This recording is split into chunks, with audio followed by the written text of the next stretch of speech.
కడప జిల్లా ఒంటిమిట్ట మండల పరిధిలోని చెల్లోపల్లి గ్రామంలో నూతనంగా కోదండరామస్వామి ఆలయాన్ని నిర్మించారు. ఆలయం నిర్మించి 41 రోజులు పూర్తయిన సందర్భంగా పూర్ణాహుతి కార్యక్రమాన్ని నిర్వహించారు. ఈ కార్యక్రమానికి ముఖ్య అతిథిగా రాజంపేట నియోజకవర్గ ఇన్ఛార్జి సుగవాసి బాలసుబ్రహ్మణ్యం హాజరయ్యారు. ఆయనకు గ్రామస్తులు ఘనంగా స్వాగతం పలికారు. గ్రామస్తులతో ఆయన మాట్లాడి గ్రామంలోని ఎలాంటి సమస్యలున్నా తమ దృష్టికి తీసుకురావాలని అన్నారు. గ్రామస్తులు రాజంపేట నియోజకవర్గ ఇన్ఛార్జి సుగవాసి బాలసుబ్రహ్మణ్యంకు, ఒంటిమిట్ట మండలం తెలుగుదేశం పార్టీ మండల అధ్యక్షులు గజ్జల నరసింహారెడ్డికి, class 1 contractor cluster incharge SV రమణకు ఘనంగా సన్మానించారు. ఈ కార్యక్రమంలో ఒంటిమిట్ట మండలానికి చెందిన తెలుగుదేశం పార్టీ నేతలు పాల్గొన్నారు.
Hey.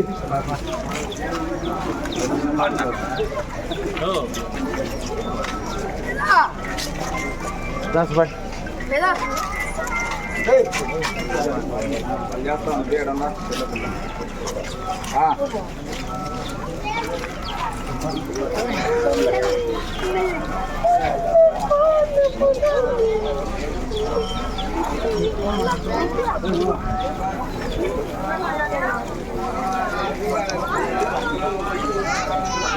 Madhav.